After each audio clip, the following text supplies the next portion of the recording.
My CEO wife handed the police my name before I even reached the crash scene. He was driving, Rachel Pierce told the officer. My husband lost control of the SUV. Her executive secretary stood beside her with blood on his collar and whiskey on his breath. I had been 7 miles away. At 12:41 a.m., Rachel called me from the shoulder of the Dallas North Tollway. Nolan, come back. Now. I had left Westbridge Logistics' 20th anniversary gala 40 minutes earlier after Rachel refused to remove Graham Tate from a board presentation built for my company's work. Graham was not an engineer. He was not a logistics analyst. He was Rachel's executive secretary, a polished 32-year-old who carried her phone, managed her calendar, and had recently begun speaking for her in rooms where I was no longer welcome. The presentation described Westbridge's new accident prevention platform as Graham's strategic vision. My company had designed it. Pierce Telematics owned the software, the vehicle sensors, and the patents. When I objected privately, Rachel told me not to make the gala about my ego. So I left. I ordered a rideshare, went to our downtown apartment, and began packing an overnight bag. I had planned to sleep at my office rather than continue another argument where my wife treated Graham's ambition as leadership and my ownership as jealousy. Then she called. Behind her voice, I heard sirens. What happened? I asked. There was an accident. Are you hurt? No, where are you? She gave me the location. What was Graham driving? Silence. Rachel had taken my black Westbridge-issued Range Rover because her sedan was being serviced. The vehicle was registered to the company but assigned to me through Pierce Telematics' fleet testing agreement. I had left the keys with her. Rachel. Just come here before you ask questions. I arrived 14 minutes later. The Range Rover sat sideways against the concrete median, its front end crushed. A white rideshare sedan had been pushed onto the shoulder. Paramedics were treating its driver beside an ambulance. Graham sat on the guardrail while an officer examined a cut above his eyebrow. Rachel stood near a patrol car in the silver evening gown she had worn to the gala. Her makeup was perfect except for one dark streak beneath her left eye. She crossed the shoulder as soon as she saw me. Listen before you react. Was Graham driving? Her hand closed around my sleeve. The other driver has a broken wrist. Nothing life-threatening. That wasn't my question. He only had a few drinks. I looked past her. Graham's tuxedo jacket lay on the pavement. His white shirt was partly untucked, and his eyes were unfocused. He drove my vehicle drunk. He thought he was fine. And you let him. Rachel lowered her voice. We have a federal safety review on Monday. If Westbridge's executive secretary is arrested for DUI after the anniversary gala, the board will delay the Horizon acquisition. Westbridge was preparing to purchase Horizon Freight in a deal valued at $2.3 billion. Rachel's future as CEO depended on that acquisition. So did Graham's promotion to Chief Administrative Officer. What does that have to do with me? I asked. Her fingers tightened. The police believe you were driving. I stared at her. Why? Because I told them you were. For several seconds, the sirens and traffic seemed to disappear. You did what? I had to make a decision before they separated us. You lied to the police. I protected the company. By accusing your husband of a crime?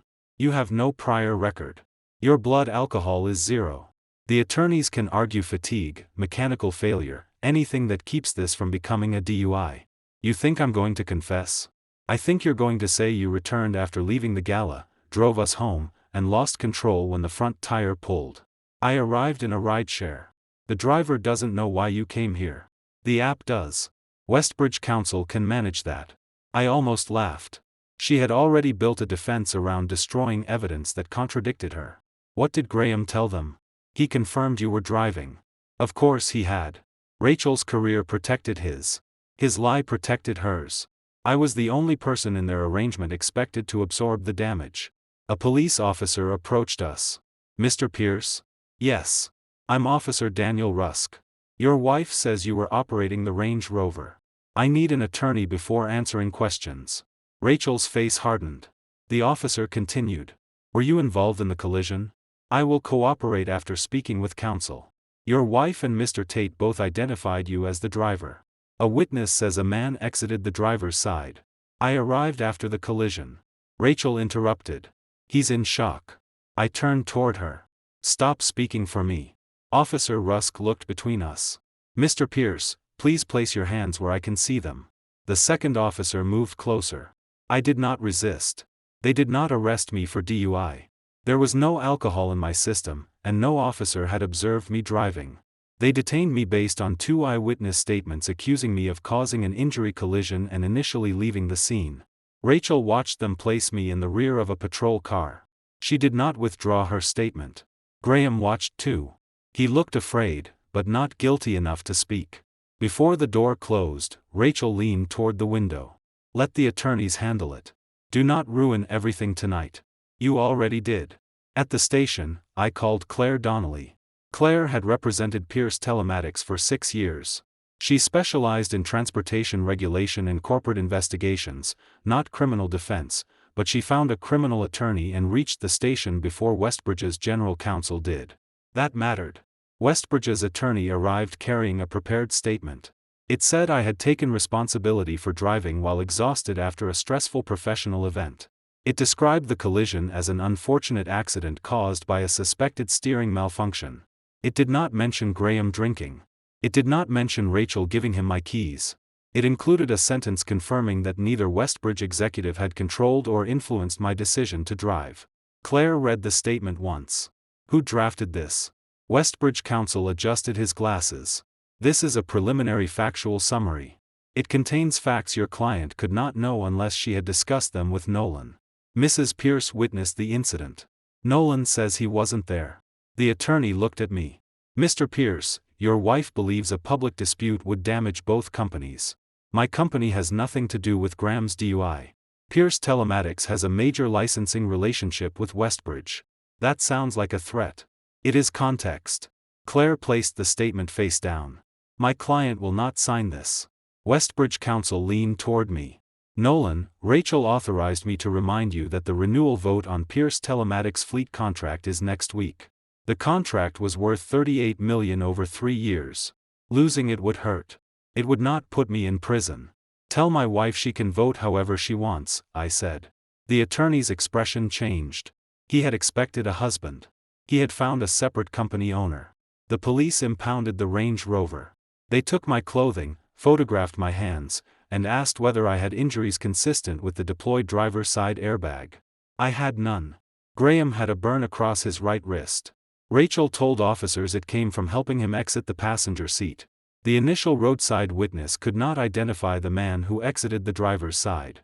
He had seen only a dark suit and a male figure. Graham wore a dark suit. I had arrived wearing jeans and a gray coat. At 4:18 a.m., officers released me pending further investigation. Rachel waited outside the station in a company sedan. Graham was not with her. She stepped onto the sidewalk when I emerged. "We need to talk at home." "I'm not going home with you." "Nolan, this can still be contained. A woman is in the hospital, Graham drove drunk, and you lied to the police. What exactly are you containing? The injury is minor. That is not a defense. The acquisition employs 12,000 people. Then perhaps your executive secretary should not drive drunk. He made one mistake. You made the second." Her face tightened. "I chose the outcome that caused the least damage. To you. To all of us. There is no us in the statement your lawyer brought." She looked away. The station lights made her appear older than she had at the gala. "Nolan, if Graham is charged, federal reviewers will question why I trusted him with compliance matters. The board already thinks I depend on you too much. So you accused me to prove you didn't. That is not what happened. You sacrificed the husband whose technology supports half your fleet to protect the secretary taking credit for it. He can be replaced professionally. Then replace him. I can't do that tonight without making him look guilty. He is guilty." She lowered her voice. "Please take the reckless driving charge. We will pay every legal expense. The injured driver will be compensated. After the acquisition closes, I will remove Graham." I studied her. Not remorse. Calculation. She wanted me to accept a criminal record today in exchange for a promise she might keep after the company got what it wanted. What if I refuse? The board will hear that your personal behavior endangered Westbridge's acquisition. You mean your version of my behavior? The first story is usually the one people remember. That sentence explained why she had spoken before I arrived. She was not waiting for facts. She was establishing ownership of the story. Claire stepped between us. This conversation is over. Rachel ignored her. Come home, Nolan. No, I am still your wife. You identified me as the driver before asking whether I was willing to lie for you. I knew you would protect me. You knew the man you married. Yes. Then you should have known this would end him. I walked away. Claire drove me to Pierce Telematics Operations Center in Irving. Our building was smaller than Westbridge headquarters and far less impressive. At 5 in the morning, only the overnight monitoring team was present. The Range Rover had been part of a pilot fleet using our newest crash analysis system. Every test vehicle contained 4 sensors, GPS telemetry, driver seat pressure data, steering wheel contact detection, and an encrypted cabin camera activated automatically by hard braking or impact. Westbridge knew the sensors existed. Rachel had approved the pilot. But executives treated telematics as something that watched drivers, not them. Our overnight systems engineer, Mateo Ruiz, met us in the secure review room. The vehicle uploaded a crash packet at 12:27, he said. Has anyone from Westbridge requested deletion? 3 times. Who? General Counsel, Fleet Security, and Graham Tate's office. Claire's expression sharpened. Preserve every request. Already done. Mateo opened the telemetry. The vehicle left the gala at 12:09. It traveled north at speeds reaching 86 miles per hour. The driver seat sensor recorded a person weighing approximately 190 pounds. I weighed 168. Graham's employee medical form listed him at 194. My phone remained at our downtown apartment until 12:43, when I left in the rideshare. The steering wheel sensor recorded continuous contact from someone wearing a large metal watch. Graham had worn a steel chronograph at the gala. Then Mateo opened the cabin video. Rachel sat in the rear seat. Graham drove. He held a silver flask in one hand. You should slow down, Rachel said. I'm fine. You can barely keep the lane. Graham laughed. If Nolan hadn't stormed out, he could have driven. Rachel replied, Nolan had 2 glasses of wine. So did I. You had more than 2. 30 seconds later, the vehicle crossed the lane marker. Rachel shouted his name. The screen went white at impact. The recording resumed 4 seconds later. Airbags filled the front cabin. Graham cursed and tried to open the driver's door. Rachel climbed forward between the seats. The other car. Did we hit someone? I don't know. You're drunk. I can't get another DUI. Another. The word changed everything. Rachel looked toward the windshield. Then she said the sentence that ended our marriage before either of us reached the police station. Call Nolan. We'll say he came back and drove. Graham stared at her. He won't agree. He will when I explain what this does to the acquisition. And if he doesn't? Rachel's answer came calmly. Then we tell the police before he arrives. 2 statements against 1. The recording continued. Graham removed the flask from the center console and threw it into the drainage ditch. Rachel picked up my company access card from the door pocket and placed it near the driver's seat. Then she called me. Mateo paused the video. No one spoke. Claire looked at the timestamp, then at me. This proves you were not driving. It proves more than that. Rachel had not made a panicked mistake after the crash. She had created evidence, coordinated a false statement, and discussed using Westbridge's contract with my company to force me to accept it. My phone rang. Rachel. I let it stop. A message appeared seconds later. The board meets at 9. Sign the statement before then, or I cannot protect your company. Claire read it over my shoulder. Do not respond. I won't. What do you want to do with the recording? I looked at the frozen image of my wife leaning between the front seats while Graham sat behind the wheel. Rachel believed the first story would be the one people remembered. At 5:12 a.m., Pierce Telematics transmitted the complete crash packet to my criminal attorney, the Dallas Police Department's evidence portal, our insurance carrier, and an independent digital forensics firm. No edits. No publicity. No warning to Westbridge. 1 authenticated recording. By the time Rachel's board meeting began, the police would know who had been driving. The board would eventually learn who had ordered the lie. And my wife's career would not end because I accused her. It would end because her own voice had preserved the truth.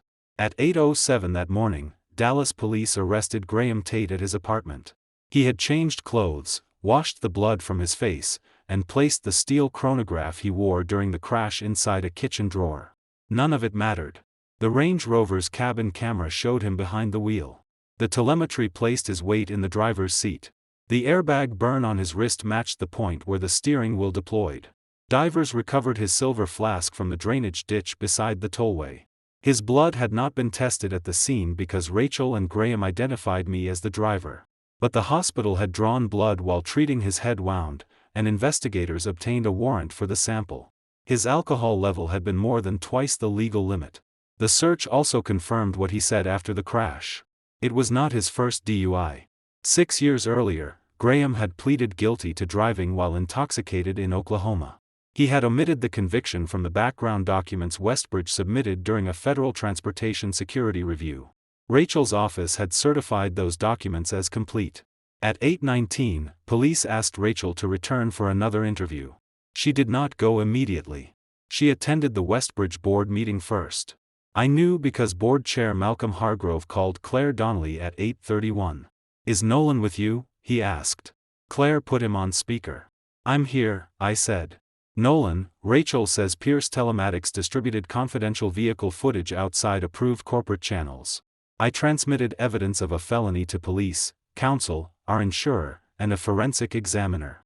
She says Westbridge owns the recording. The vehicle belongs to Westbridge. The crash analysis platform and collected pilot data belong to Pierce Telematics under Section 12 of the testing agreement." Malcolm paused. He had signed that agreement himself. Rachel says the system was not authorized to record executive passengers. It records every pilot vehicle after hard braking or impact. There is no executive exemption. "Did you know the camera was active before you sent the file?" "Yes." "Did you edit it?" "No." "Did you release it to the media?" "No." Another voice entered the call. Westbridge General Counsel, Leonard Voss. "Mr. Pierce, you are directed to preserve all copies and cease any further distribution. I already initiated legal preservation. Westbridge is considering immediate termination of your fleet contract for breach of confidentiality." Claire answered before I could. "Any retaliatory termination after your CEO threatened that contract to pressure Nolan into accepting criminal liability will become part of the police and board record." Silence followed. Malcolm asked, "What threat?" I forwarded Rachel's message. "The board meets at 9. Sign the statement before then, or I cannot protect your company." The delivery confirmation appeared while we remained on the call. Leonard spoke first. "That message can be interpreted in several ways. So can the video?" Claire asked. Malcolm ignored him. "Nolan, the recording shows Rachel suggesting you be identified as the driver? It shows her coordinating the false report, placing my access card near the driver's seat, and discussing how Westbridge could use my company's contract to make me cooperate." No one responded for several seconds. "Send it to the board's independent directors," Malcolm said. "It is evidence in an active investigation," Claire replied. "We will provide access through counsel after confirming police restrictions." "That is acceptable." Leonard objected. "It is not acceptable. Westbridge must control internal data relating to its executives." Malcolm's voice hardened. "Leonard, the board will determine what Westbridge controls." The call ended. At 8:48, Rachel left me a voicemail. "Nolan, do not let Claire turn this into a war between our companies. Graham has been arrested. The truth is out. We can still limit the damage if you tell the board I panicked and corrected myself voluntarily." She had not corrected herself. Police had confronted her with the recording. Even then, she initially claimed the audio was misleading because she had been in shock. The video showed her searching the vehicle, moving my access card, and instructing Graham on the same story she later gave Officer Rusk. Shock did not explain 12 minutes of coordinated decisions. Rachel called again. This time, I answered with Claire listening. "Where are you?" she asked. "At Pierce Telematics. You need to come to Westbridge." "No, the board is suspending the Horizon vote." "That seems prudent. Do you understand what that means?" "It means they are checking whether the CEO who certified an incomplete background file can be trusted during a federal review." "You sound pleased." "I sound accurate." Her breath caught. "I protected Graham because the acquisition cannot survive an executive DUI scandal. You protected him before you knew whether the other driver would survive. Her injuries were not life-threatening. You learned that after speaking to paramedics." You accused me before I arrived. I knew the contract would collapse if he was arrested. Then you chose the wrong executive secretary. He handled every regulatory schedule for Horizon. He lied on his background disclosure. I did not know that. Did you know about the Oklahoma arrest? No. Did you ever ask why he refused to rent cars during company travel? She became quiet. I remembered 3 conferences where Graham insisted on using drivers. Rachel called it efficiency. What else do you know? She asked. That is a question for your board. I'm your wife. You were my wife when you told police I caused the crash. I made one terrible decision. You made several. You let him drive. You planned the lie. You planted my access card. You threatened my company. Then you asked me to sign a false statement. I was trying to keep 12,000 employees from facing uncertainty. You keep using employees as a shield for choices that protected you and Graham. Her voice sharpened. Pierce Telematics would not exist at its current scale without Westbridge. There it was. The debt she mentioned whenever ownership became inconvenient. Westbridge had been Pierce Telematics' first major customer. It was not our founder. I developed the original sensor architecture before Rachel became CEO. My engineers built the accident prediction platform, fleet health software, and driver alert system. Westbridge licensed the technology. Over 9 years, our software reduced its collision rate by 31% and cut commercial insurance costs by more than $70 million. Rachel publicly called it Westbridge Innovation. I allowed the wording because we were married and because the contract helped both companies. Graham noticed that silence. During the past year, he removed Pierce Telematics' name from internal presentations and described our software as a vendor layer managed by his office. When my engineers complained, Rachel told me Graham was standardizing communications before the acquisition. He was actually preparing Westbridge to claim our newest platform as an internal asset. Rachel, I said, who owns the roadside predictive engine? Pierce does. Who owns the crash camera software? You do. Who owns the driver risk patents included in the Horizon model? You do. Then stop describing my company as something your board gave me. I didn't mean it that way. You always mean it that way when you need obedience. She lowered her voice. What do you want? The question revealed how she understood consequences. A price. A concession. A private trade that allowed everyone to return to their positions. I want you to tell the police the complete truth. They already have the recording. Your testimony still matters. My attorneys advised me not to answer further questions today. Then follow their advice. And our marriage? I retained a family attorney this morning. She stopped breathing for a moment. You're filing for divorce over one night? I'm filing because one night showed what you believed I was worth. Nolan, wait. I have a board meeting. I ended the call. Pierce Telematics board consisted of 5 directors, me, Claire, 2 early investors, and Dr. Lena Cho, the engineer who had helped turn my first prototype into a commercial platform. They met at 10. I disclosed the crash, Rachel's threat, Graham's arrest, and the risk that Westbridge might terminate or delay our contract. Then I disclosed something I should have raised months earlier. Graham had requested administrative access to roadside source code repository during Horizon integration. I refused. Rachel later sent an executive letter saying Westbridge needed operational continuity rights in case Pierce Telematics could not support the combined fleet. The proposed amendment would have allowed Westbridge to create derivative software and transfer deployment rights to Horizon. It did not transfer formal patent ownership. It made our ownership commercially meaningless. I had never signed it. Lena opened the board packet. Graham scheduled another vote for next Tuesday. He assumed Rachel could make me approve it, I said. One investor, Samuel Reed, looked toward Claire. Can Westbridge terminate the current license if Nolan refuses? Only for a defined material breach, she said. Reporting authenticated crash evidence to law enforcement is not one. What if they stop renewing? Then the agreement expires in 11 months. Existing deployment rights narrow substantially afterward. Samuel frowned. They cannot operate the fleet without updates. They can operate, Lena said. They cannot run the new predictive safety functions, regulatory reporting modules, or Horizon integration. The acquisition model assumed all 3. Pierce Telematics did not need to sabotage Westbridge. We only needed to stop giving away rights the contract did not contain. The board unanimously suspended all work on the Horizon integration until Westbridge appointed an independent contact, preserved relevant communications, and confirmed that no employee would retaliate against Pierce Telematics for cooperating with police. At 10:42, Claire sent formal notice. At 10:51, Westbridge shares began falling.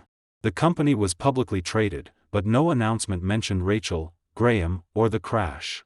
The movement followed a brief filing stating the Horizon board vote had been postponed due to a compliance review. By noon, financial reporters began asking why. Westbridge answered only that it was reviewing an internal personnel matter. The market understood uncertainty even without gossip. At 12:20, Malcolm Hargrove requested a secure meeting with Pierce Telematics. This time, Rachel was not invited. Malcolm appeared with two independent directors and outside investigator Dana Ellison. Leonard Voss attended as counsel but no longer controlled the conversation. Dana spoke first. "We have confirmed that Ms. Pierce and Mr. Tate gave materially false statements at the scene. The board is placing Ms. Pierce on administrative leave pending investigation." I felt no satisfaction. Only recognition. Rachel had spent years becoming CEO. Her office disappeared in a sentence because she used it to make a husband disposable. "Who is acting CEO?" Claire asked. "Chief Operating Officer Melissa Grant."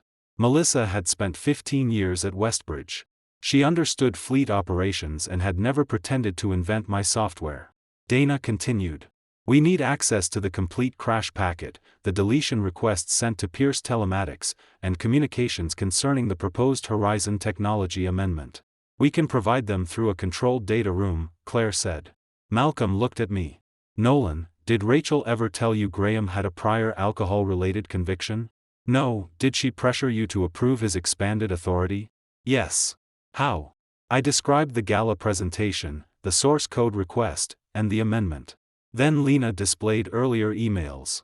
6 months before the crash, one of our security engineers warned that Graham had attempted to bypass normal access controls using Rachel's executive credentials. I asked Westbridge to investigate. Rachel replied, "Graham is acting under my authority. Stop treating routine integration like a hostile intrusion." 2 weeks later, his office gained access to operational dashboards through a special executive account. Not the source code. Enough data to learn how our system identified driver risk. Dana asked, "Did he have access to erase the crash recording?" "No," Lena said. "He did not know the impact archive was stored separately. That explained the deletion requests after arrest. Graham believed ordinary fleet administrators could remove the file. They could not." Malcolm rubbed his forehead. "Why wasn't this brought to the full board?" "I trusted Rachel to correct it," I said. "Because she was your wife?" "Yes." It was an embarrassing answer. It was also true. Marriage had made me tolerate governance failures I would have challenged immediately from any other customer. Rachel accused me of allowing emotion to threaten Westbridge. In reality, emotion had delayed my response long enough for Graham to gain authority he never should have held. Dana asked whether Pierce Telematics intended to terminate the license. "No," I said. "We intend to enforce it." "What would be required to resume Horizon work?" "An independent technical lead. Written acknowledgement of our ownership. Removal of Graham's access. Preservation of all evidence. No retaliation. And no derivative rights beyond the existing license." Malcolm nodded. "That sounds reasonable." Leonard disagreed. "The acquisition cannot proceed without continuity rights." "Then negotiate them honestly," I said. "Pay for what Westbridge needs. Do not obtain them by threatening the owner with prosecution." The independent directors exchanged looks. The meeting ended with an agreement to begin a formal remediation plan. At 2:14, Dallas police arrested Rachel. The charges were not final, but investigators alleged making a false report, tampering with evidence, conspiracy to obstruct an investigation, and attempting to frame another person for an injury collision. Her attorneys arranged surrender rather than a public arrest at Westbridge headquarters. She was released that evening on bond. I learned from Claire, not from Rachel. At 7, she appeared outside Pierce Telematics. Security called me from the lobby. She says she needs 5 minutes. The phrase almost made me laugh. Everyone who wanted to change my decision asked for 5 minutes after spending years assuming my time belonged to them. I met her in a conference room with Claire present. Rachel wore a gray suit instead of the gala dress. Her wedding ring remained on her hand. I corrected my police statement, she said. After arrest. I told them everything. Did you admit placing my access card? Yes. Did you admit threatening the contract? They already had the message. That was not my question. She looked at Claire. Then back at me. Yes. Did you admit the prepared statement came from your office? Her expression changed. I told Leonard to create options. He drafted a confession for me. I believed you would agree. Why? Because you have always protected us. There was no us in that plan. She sat across from me. The board removed me. They placed you on leave. They will terminate me. That decision belongs to them. Graham says I forced him to lie. The recording shows you proposed it. He says I made him drive. Did you? No. I told him to use the company driver. He took your keys while I was speaking to an investor. Then why did you get into the vehicle? I thought he had stopped drinking. You saw the flask. After we left. And you stayed in the car while he drove 86 miles per hour. Her eyes filled. I made every wrong decision available. Yes. She removed her wedding ring and placed it on the table. I don't expect you to forgive me tonight. This is not about tonight. Can we pause the divorce until the criminal case is resolved? No, Nolan, I may lose everything. You tried to give me a criminal record so you would not lose an acquisition. I know. Then you understand why your consequences cannot become another reason I sacrifice mine. She began crying. I do understand. But she still asked. Is there anything I can do? Tell the truth without negotiating what it buys you. She looked at the ring between us. Then she stood. Before leaving, she said, Graham had access to more than the Horizon files. What do you mean? I found a folder in his office last month. He was tracking Pierce Telematics customer renewals, employee contracts, and financing. Why? He said it was acquisition planning. Westbridge was planning to acquire my company. I never approved a formal offer. That was not my question. Rachel's silence answered it. Graham had not merely tried to capture our technology through the Horizon Amendment. He had been mapping how to weaken Pierce Telematics until Westbridge could buy it cheaply. And Rachel had discovered the plan before the crash. She had not stopped him. She had protected him. Rachel had discovered Graham's plan a month before the crash. She had not reported it to Westbridge's board. She had not warned Pierce Telematics. She had not even asked me why her secretary was collecting information about my employees, financing, and customer renewals. She allowed him to continue because part of the plan benefited her. Claire stopped Rachel before she reached the conference room door. What exactly was in the folder? Rachel looked at me. A proposed acquisition strategy. For Westbridge to purchase Pierce Telematics? Claire asked. Yes. Prepared by whom? Graham and an outside advisory firm. Which firm? Caldwell Rowe. The name was familiar. Caldwell Rowe specialized in hostile acquisitions and distressed company restructurings. Their consultants did not help two cooperative businesses negotiate fair value. They found pressure points. Did Westbridge hire them? I asked. Graham used an executive strategy budget. Did you approve the expense? Rachel hesitated. Yes. The answer changed the plan from Graham's private curiosity into an executive project funded under her authority. What was the strategy? Claire asked. Rachel returned to her chair. The proposal assumed Pierce Telematics would become financially vulnerable if Westbridge declined to renew the fleet license. Our Westbridge agreement represented 28% of annual revenue. Losing it would hurt, but Graham's file apparently went further. Rachel continued. Caldwell Rowe recommended delaying Horizon integration payments, questioning your software's compliance readiness, and contacting your lenders about customer concentration risk. Creating the weakness they intended to exploit, Claire said. Rachel nodded. The model estimated Westbridge could acquire Pierce for 40 to 55% below current valuation. My company had recently completed an independent financing review valuing it at approximately $640 million. Graham's plan attempted to reduce that to less than $350 million. Why? I asked. The Horizon acquisition required permanent control over roadside. Westbridge could license it. The advisors said ownership would improve the combined company's valuation. So you considered destroying my company to make yours look stronger. I considered purchasing it. After manufacturing financial pressure. I never approved the hostile steps. You funded the advisors. I wanted to understand the options. Did you tell them to stop? No, did you tell me? No, did you intend to? After the Horizon vote. Everything important in our marriage was scheduled for after her next corporate victory. After the acquisition. After the federal review. After Graham's promotion. After my signature became too costly to withdraw. Claire asked Rachel to identify every person who received the Caldwell-Rowe proposal. Rachel listed Graham, Leonard Voss, 2 members of Westbridge's strategy department, and herself. Did Malcolm Hargrove receive it? Claire asked. No, the independent directors? No, Melissa Grant?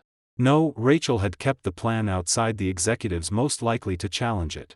Claire sent a preservation notice before Rachel left the building. The notice covered the acquisition proposal, Caldwell-Rowe communications, financing models, lender contacts, employee lists, and every discussion concerning termination of Pierce Telematics license. Rachel read it on her phone in the lobby. She did not object. At 8:30 the following morning, Westbridge's independent committee opened a second investigation. The first concerned the collision and false police report. The second concerned possible misuse of corporate resources, undisclosed acquisition planning, retaliation against a strategic supplier, and Graham's access to Pierce Telematics data. Dana Ellison requested the Caldwell-Rowe folder. Westbridge's strategy department claimed it could not locate the final version. Graham's account had been disabled after his arrest. Several files were missing. But Pierce Telematics Systems had preserved his access history. 3 months before the gala, Graham downloaded customer renewal summaries through the executive dashboard Rachel had ordered us to keep open. He exported employee role maps. He searched for engineers with contracts expiring within 12 months. He viewed lender reporting schedules and insurance renewal dates. None of those actions supported Horizon integration. They supported a campaign to weaken us. At noon, Dana interviewed Rachel under the conditions of her administrative leave. Claire and I received a summary because the questions involved our confidential information. Rachel admitted approving Caldwell-Rowe's engagement. She claimed she believed the firm was studying a friendly acquisition. Dana showed her an email from Graham. Nolan will never sell at fair value. We need the renewal uncertainty to make the board realistic. Rachel had replied, do not create anything traceable to my office. I need options, not exposure. A second email followed. If Pierce loses Westbridge, key engineers will become available. Identify the ones Horizon needs most. Rachel's response was only 4 words. Keep this tightly held. There was no request to stop. No statement that Pierce Telematics was her husband's company. No concern that Graham was proposing to use Westbridge's leverage to damage a supplier before hiring away its employees. Dana asked whether Rachel intended to support the strategy. She answered that she had not yet decided. For the board, indecision was not a defense. She had allowed company money and confidential access to be used for a plan she hid from independent directors. By 3, Westbridge placed Leonard Voss on leave.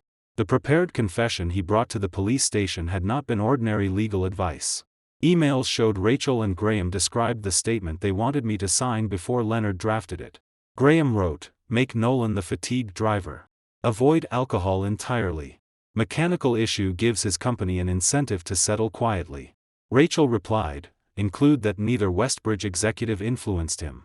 Leonard's document used almost the same words. He later claimed he believed the facts came from Rachel's direct observation. The recording proved she knew they were false. The board appointed outside counsel and ordered Leonard to surrender all devices. Westbridge's internal structure began changing without Rachel. Melissa Grant became acting CEO with full authority. She removed Graham's executive accounts, cancelled Caldwell-Rowe's engagement, and issued a written instruction prohibiting contact with Pierce Telematics employees outside normal project channels. Then she called me. I found draft employment offers, Melissa said. For whom? 8 Pierce engineers. The names included Mateo Ruiz and 2 members of Lena Cho's core roadside team. The offers were unsigned but nearly complete. Each promised a large bonus if the employee joined Westbridge within 60 days of a material vendor transition. Who authorized the compensation range? I asked. Rachel's executive code. Did she sign the offers? No. Graham's office prepared them. Using her budget. Yes. Melissa sounded exhausted. I need to ask directly. Did any of your employees receive contact? I checked with Lena. 2 had. A Westbridge recruiter approached them privately after an industry conference. Both declined and reported the conversation to their managers, but we had treated it as ordinary recruiting. It was not. The dates matched the Caldwell-Rowe plan.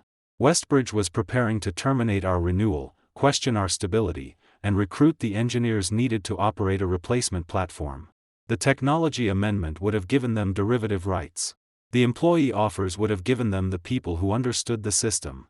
The lender contacts would have increased financial pressure. Graham had designed the structure. Rachel had given him authority and silence. Melissa asked what Pierce Telematics intended to do. Preserve our rights, I said. Does that include suspending the current fleet system? No. We will continue every safety service required by the existing contract. Relief entered her voice. Thank you. That is not a favor to Rachel. Drivers depend on it. I understand. But Horizon work remains paused. I also understand. Melissa then told me the board wanted Rachel's permanent removal as CEO. The vote would occur Friday. She knows? I asked. Dana informed her. Has she resigned?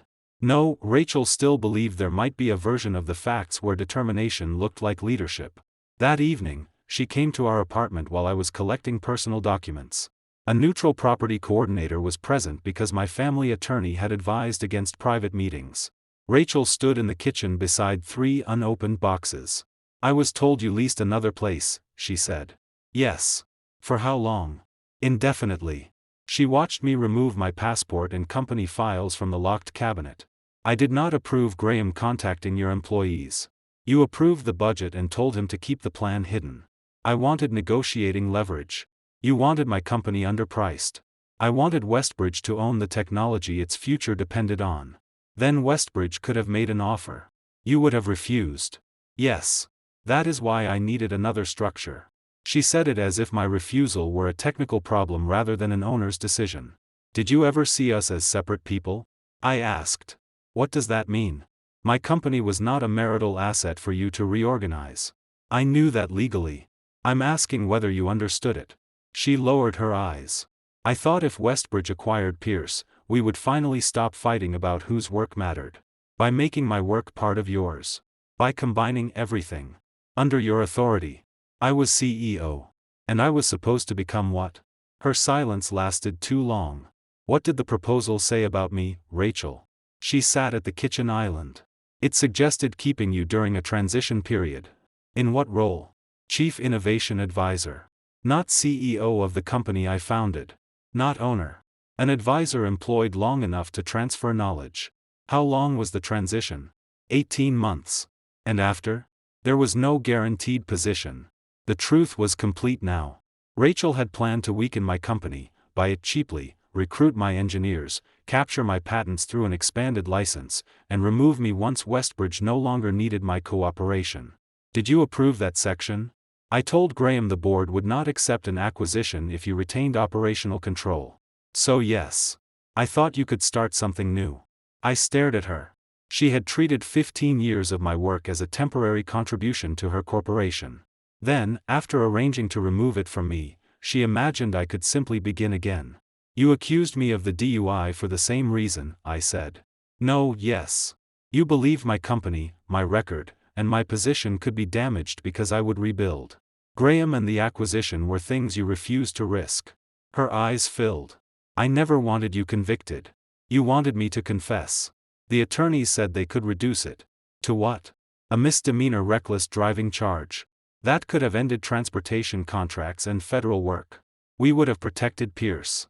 You were planning to acquire it after making it vulnerable. She covered her face.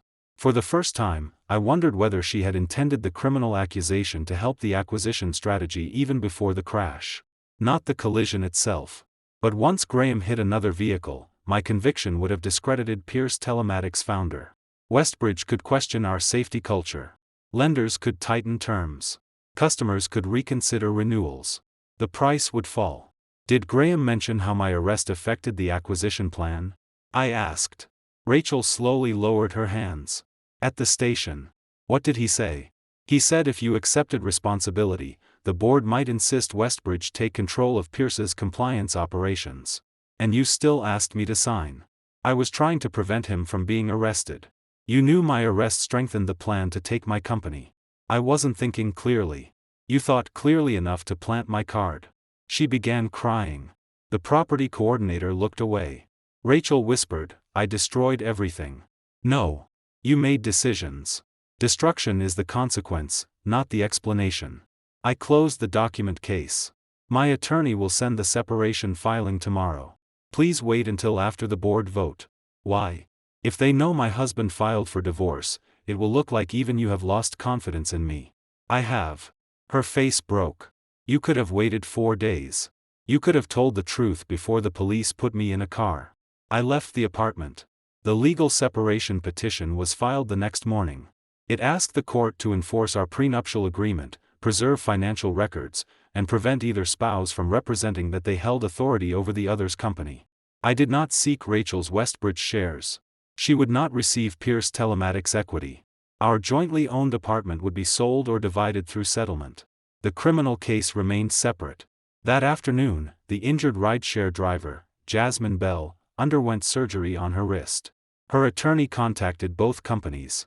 Westbridge's insurer had initially delayed coverage because its executives identified me as the driver of a vehicle assigned under Pierce Telematics testing agreement. The authenticated recording corrected that. Westbridge accepted responsibility for the company vehicle. Graham's personal liability remained under review. Pierce Telematics was removed from the claim. Jasmine's attorney issued one statement: "My client's recovery was delayed because individuals at the scene provided false information about who was driving." He did not name Rachel. Reporters discovered the police affidavits hours later. The recording itself remained sealed. Its contents did not. Headlines reported that Westbridge's CEO allegedly tried to frame her husband for her secretary's DUI. Westbridge shares fell again. The Horizon board formally suspended acquisition negotiations. Malcolm called an emergency shareholder meeting. Rachel resigned as CEO the night before the board could terminate her. Her resignation letter accepted responsibility for errors in judgment following a traumatic collision. Dana rejected the wording. The board released its own filing. It stated that Rachel was no longer employed because of false statements to law enforcement, evidence tampering, undisclosed conflicts involving Graham, misuse of supplier information, and failure to report a proposed coercive acquisition strategy. One recording had opened the investigation. Her emails, budgets, and approvals completed it. Westbridge removed her photograph from the executive floor before the market closed. Graham's title disappeared from the company directory. Leonard resigned as general counsel.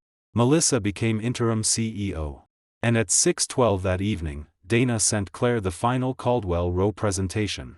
The last page contained a contingency Graham had never shown Rachel during her interview. If Westbridge failed to acquire Pierce Telematics, he planned to sell the roadside access map and employee recruitment package to Horizon's largest competitor. The proposed buyer had already paid him an initial consulting fee. Rachel had protected a secretary who was preparing to profit whether her company won or collapsed. And her signature appeared on the document granting him access to everything he intended to sell. The buyer was Meridian Transit Systems, a direct competitor to both Westbridge and Horizon. Graham had offered Meridian 3 things: a map of roadside system architecture, a list of Pierce Telematics engineers he believed could be recruited, and advance notice of Westbridge's plan to suspend our fleet contract. The consulting fee was $240,000. Meridian paid half through a company registered to Graham's brother-in-law. The second half would become due if Westbridge weakened Pierce Telematics enough for Meridian to acquire our assets or hire the engineering team below market cost. Graham had created 2 possible endings. If Rachel forced me to approve the Horizon amendment, he would become Chief Administrative Officer of a larger Westbridge and control technology integration. If I refused and the acquisition failed, he would help Meridian profit from the damage. He did not care which company survived. He only needed Rachel to keep giving him access. Dana Ellison presented the evidence to Westbridge's independent committee on Monday. Claire and I attended through a secure video link. Melissa Grant sat at the head of the Westbridge conference table. Malcolm Hargrove and the other independent directors surrounded her. Rachel was not invited. Neither was Leonard Voss. Dana displayed the final Caldwell Row presentation. On the last page, beneath a section titled Alternative Monetization Path, Graham had listed 3 dates: the expected Westbridge contract renewal dispute, the anticipated departure of Pierce engineers, and the point when Meridian should approach our lenders with a distressed acquisition proposal. Did Ms. Pierce approve this page? Malcolm asked. The document bears her electronic signature, Dana said. However, forensic review shows Mr. Tate inserted the page after she initially opened the file. Malcolm looked toward me. Then Rachel may not have known. Dana changed the screen. An access log showed Rachel reopening the completed presentation 8 days later. She spent 4 minutes on the final page. Then she sent Graham a message. Do not involve Meridian until I decide Pierce cannot be brought under Westbridge. She knew. Maybe not when she first signed. Certainly afterward. She did not report the payment? Melissa asked. No, Dana replied. We have not found evidence she knew Meridian had already paid him. That distinction mattered. Rachel had knowingly tolerated a contingency plan involving my company. Graham concealed that he had already begun selling it. The committee referred the Meridian evidence to federal investigators and the Texas Attorney General's Corporate Fraud Division. Graham's pending charges expanded to include commercial bribery, theft of trade secrets, wire fraud, and unlawful transfer of protected business data. His attorney immediately requested a meeting with prosecutors. He offered to explain Rachel's role in exchange for favorable treatment. The man she had protected with my freedom needed less than a week to begin selling her too. At 10 that morning, Melissa called Pierce Telematics. Westbridge wants to resume Horizon negotiations, she said. The acquisition is suspended, I replied. Horizon's board is willing to reopen discussions under new governance. Who would lead technology integration? Dr. Lena Cho for Pierce and our Chief Systems Officer, Marcus Hill, for Westbridge. No executive office control. That was a better structure. It still did not answer the ownership problem. What rights does Westbridge want? Claire asked. Melissa shared a revised term sheet. The hidden derivative license was gone. The permanent continuity rights were gone. Westbridge would receive a 5-year deployment license covering the combined fleet, with renewal options tied to performance and payment. Pierce Telematics would retain patents, source code, and all future improvements. Horizon would receive only defined operational access. Any technology transfer would require approval from both boards. The proposed fee was $112 million over 5 years. Rachel and Graham had tried to obtain essentially the same value through an amendment attached to our existing contract. Without paying for it. Why should we prioritize this? Samuel Reed asked during our board discussion. Because the structure is now commercially reasonable, Lena said. Westbridge threatened us. Rachel and Graham did. Melissa is offering written safeguards. I agreed with Lena. Retaliation and business judgment were not the same. If we rejected every profitable agreement because Rachel once controlled Westbridge, we would remain emotionally tied to her through opposition. I wanted independence. Not revenge disguised as strategy. Pierce's board authorized negotiations but kept Horizon development paused until Westbridge completed its investigation and provided written protections against unauthorized access. Melissa accepted. That afternoon, she terminated the executive account Rachel had created for Graham. Westbridge also notified every employee named in the recruitment plan that the draft offers were unauthorized and would not be honored. 2 strategy officers were suspended. Caldwell Rowe returned its consulting fees and began cooperating with the investigation. The firm insisted Graham had misrepresented the project as a board-approved acquisition study. Emails showed its managing partner questioned the coercive tactics. Graham responded, "The CEO understands that marriage creates flexibility normal suppliers do not have." Caldwell Rowe continued working anyway. Understanding that a plan was unethical did not prevent them from invoicing for it. Westbridge filed a civil claim seeking recovery of fees and damages. At Pierce, Lena ordered a complete access review. We discovered Graham had downloaded enough operational information to understand RoadSite's modules but not enough to reproduce the code. The system's encryption keys remained protected. No Meridian device had accessed our repository. The theft attempt was serious. It was also contained. We notified affected customers voluntarily. We explained what data Graham reached, what he failed to obtain, and what controls had been added. No customer terminated its contract. 3 requested independent audits. We paid for them. Trust survived better when bad news arrived from us instead of a reporter. Rachel called that evening.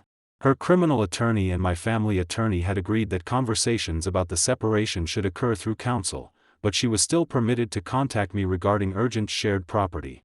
She used that exception. "I need access to the apartment safe," she said. "What property?" "My Westbridge share certificates and personal records. The coordinator can schedule it." "I wanted to speak to you first." "That is not urgent property." "No, I waited." "Graham is claiming I designed the Meridian arrangement," she said. "Did you?" "I knew it existed as an option. I did not authorize him to accept money." "You told him not to involve Meridian until you decided." "I was trying to keep him from acting."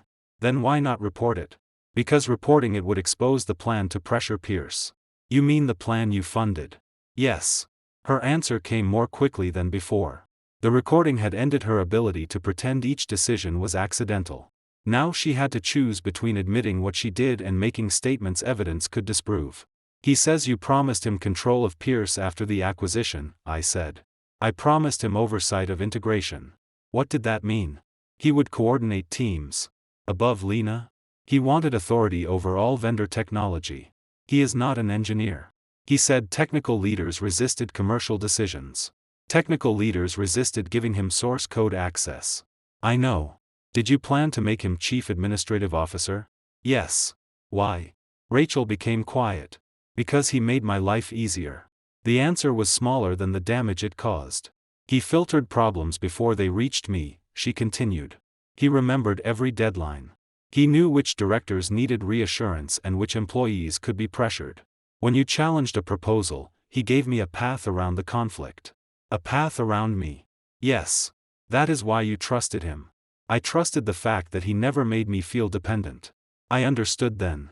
My company's value reminded Rachel that Westbridge's success was partly supported by something she did not own. Graham never forced her to acknowledge that. He converted dependence into authority she could appear to control. Then he billed both sides. "Were you having an affair with him?" I asked. "No," the answer was immediate. "Did he want one?" "He said he loved me." "When?" "After the first Caldwell Row meeting." "What did you say?" "That I would not leave my marriage." "Did you remove him from your office?" "No." "Did you report the conflict?" "No." "Did the relationship become physical?" "No." "Emotional?" She breathed slowly. "I relied on him in ways I should not have." "That is not an answer." "Yes." The admission explained why Graham's access survived every warning. He was not merely her secretary. He had become the person who validated her decisions, protected her ego, and portrayed me as a husband using ownership to limit her. "Did you tell him about our marriage?" I asked. "Yes." "Private arguments?" "Yes." "My concerns about the Horizon Amendment?" "Yes." "Did you tell him I would eventually sign?" Her silence answered. "How many times did he ask you to leave me?" "Several." "And you kept him managing decisions involving my company?" I told myself I could separate the personal part. "You could not separate our marriage from a contract when it helped you pressure me." Tears entered her voice. "I did not sleep with him. You allowed him to become intimate enough to design how you would remove me from my company." "I know. And when he crashed my vehicle, you chose him again." "I chose Westbridge." "No. Westbridge would have survived his arrest. Your image might not have." She did not deny it. My family attorney filed the divorce petition the following morning. The filing cited irreconcilable breakdown, enforcement of the prenuptial agreement, preservation of separate business interests, and division of jointly owned property. It did not mention Graham's declaration of love. It did not need to. The criminal conspiracy and corporate misconduct were documented elsewhere. Rachel accepted service through counsel. She did not contest that Pierce Telematics was my separate property. She requested half the equity in our apartment, joint investment accounts, and personal property acquired during the marriage. Those were reasonable claims. I instructed my attorney to divide joint assets fairly. Leaving her did not require pretending everything we built together belonged only to me. At Westbridge, Dana uncovered a recording from Rachel's executive office. Rachel's system automatically recorded certain strategy calls for transcription. Graham had disabled the visible archive after the crash, but backups remained on a compliance server. The call occurred 2 days before the gala. Graham told Rachel I would never approve the Horizon Amendment. He believes Nolan's resistance is emotional, Graham said. It isn't, Rachel replied. He knows the amendment makes his patents meaningless. Then make refusal cost more. How? Have Leonard prepare a supplier risk report. If Pierce delays Horizon, the board can review alternatives. You mean terminate the license? Threaten it. Nolan will protect the employees. Rachel answered, he always accepts the personal loss when other people depend on him. Graham laughed softly. That is why he is useful. Rachel did not object. Instead, she said, after Horizon closes, we restructure Pierce. Give him the advisor title and enough money to believe it was his choice. The recording did not relate directly to the collision. It did something worse for her career. It proved the threat she sent from the police station was not panic. She and Graham had already discussed using my employees, my sense of responsibility, and Westbridge's contract to force my cooperation. The DUI created an unexpected opportunity. Rachel used the same strategy in a criminal context. Make refusal cost other people. Trust that I would accept personal damage. Present surrender as my choice. Dana gave the recording to Westbridge's board, police investigators, and federal officials reviewing the Horizon transaction. The board cancelled Rachel's unvested executive awards. It invoked the misconduct provisions of her employment agreement and sought repayment of bonuses tied to the undisclosed Pierce acquisition plan. Westbridge also notified federal transportation regulators that its former CEO had approved incomplete background certifications involving Graham and attempted to conceal his DUI. Rachel's remaining professional path collapsed. 3 companies removed her from advisory boards. A logistics association withdrew a lifetime leadership award scheduled for that fall. A private equity firm canceled discussions about hiring her as an operating partner. No corporation wanted a CEO whose recorded strategy was to turn a supplier's loyalty into leverage and a husband's clean record into a shield for her secretary. The recording did not make her incompetent. It showed how she used competence. That was harder to rehabilitate. Rachel came to Pierce Telematics for one final board-authorized interview with Dana. I watched from an adjacent room because the discussion involved the threat against our contract. Dana played the office recording. Rachel listened without interrupting. When it ended, Dana asked, "Did Mr. Tate misunderstand your instructions?" "No." "Did you intend to force Mr. Pierce to approve the Horizon Amendment?" "Yes." "Did you expect Westbridge actually to terminate Pierce Telematics?" "No." "You expected the threat to be enough?" "Yes." "Why?" Rachel looked toward the dark observation window. She could not see me. "He had spent 15 years protecting employees from decisions I made," she said. "I believed he would protect them from this one too." "By surrendering his company?" "Yes." "And after the collision?" "I believed he would protect Westbridge from the consequences of Graham's arrest." "By accepting criminal liability?" "Yes." Dana paused. "Why did you believe marriage entitled you to that?" Rachel's answer was barely audible. "Because he had always stayed." She signed the statement. No negotiation. No request that the board restore her shares. No attempt to call the words shock or context. When the interview ended, she remained alone at the table for several minutes. Then she removed her Westbridge identification badge and placed it beside the recorder. The company she had led for 11 years no longer trusted her to enter the building without an escort. The husband she expected to take the fall had filed for divorce. And Graham, the man she protected because he made her feel independent, was negotiating with prosecutors by offering every private decision she had ever shared with him.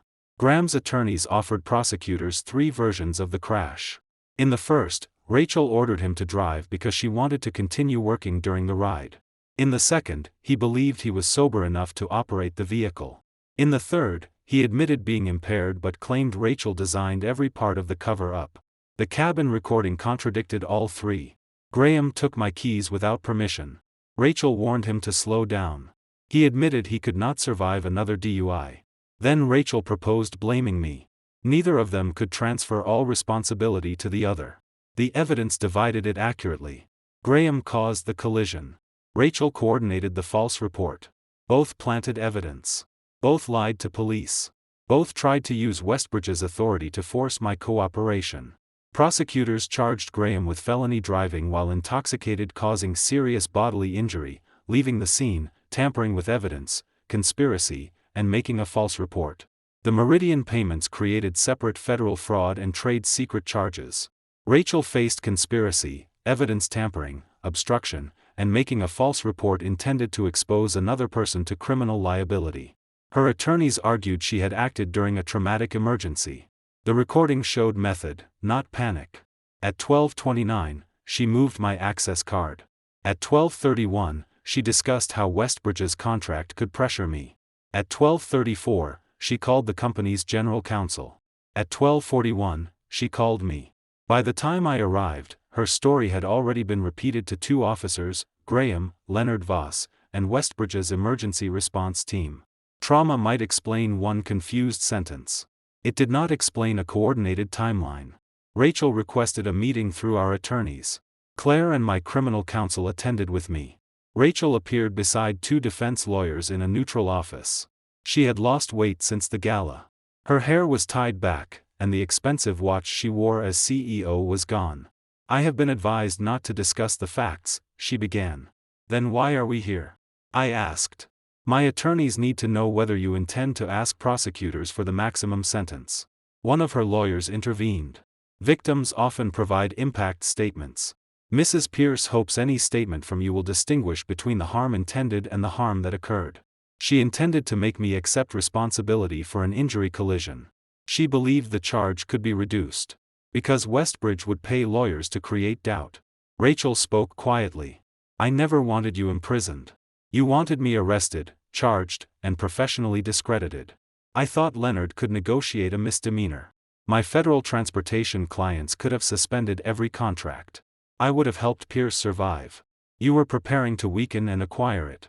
Her attorney tried again. "Mrs. Pierce has lost her position, compensation, reputation, and marriage. Those consequences are already substantial." "They are consequences of her choices," Claire said. "They are not credits against Nolan's criminal exposure." Rachel looked directly at me. "I am not asking you to lie. You asked me to lie the night of the crash. I am asking you not to say I wanted to destroy your life. What should I say? That I believed I could contain the damage." "To whom?" She had no answer. Containing the damage meant transferring it to me, Pierce Telematics, and Jasmine Bell. It meant protecting the acquisition from the truth while allowing an innocent driver's insurance claim to be delayed. "I will give prosecutors an accurate statement," I said. "Nothing more and nothing less." Her eyes filled. "Will you say I called you because I trusted you? I will say you called because you believed I could be pressured. That isn't the same." No, the meeting ended without an agreement. Rachel had spent years treating language as something executives could shape until every decision appeared reasonable. A criminal court would care about what she did, not what she preferred it to be called. Westbridge's civil exposure expanded the following day. Jasmine Bell had undergone surgery to repair 2 fractures in her right wrist. She worked as a neonatal nurse and drove for a rideshare service on weekends while saving for a house. The injury kept her out of the hospital for at least 10 weeks. Her medical costs were covered, but the delayed identification of the driver complicated the first insurance review and forced her attorney to obtain emergency funds for lost wages. Westbridge agreed to pay those wages immediately. Melissa Grant also offered a broader settlement. Jasmine rejected the first proposal because it required confidentiality concerning the false statements made at the scene. Her attorney explained why during mediation. "My client will not accept money conditioned on helping Westbridge hide how its executives behaved." Melissa removed the clause. Westbridge accepted corporate responsibility for the assigned vehicle, paid Jasmine's medical expenses and lost income, and established a separate fund for future treatment. Graham remained personally liable for damages beyond insurance coverage. Rachel contributed from her own funds to reimburse costs caused by the delayed claim. Jasmine did not meet privately with either of them. She sent a written statement. "Your careers were never more important than the person you hit." Rachel received the statement through counsel. According to Dana, she read it twice and signed the reimbursement agreement without negotiating the amount. At Pierce Telematics, the Horizon negotiations continued. Melissa's revised structure passed both technical reviews. Westbridge would pay for roadside rather than describe it as internal innovation. Our engineers would retain control over code changes. Horizon could use the platform only within the licensed fleet. No executive account could bypass access controls. Any attempt to recruit Pierce employees through confidential project data would trigger financial penalties and immediate board review.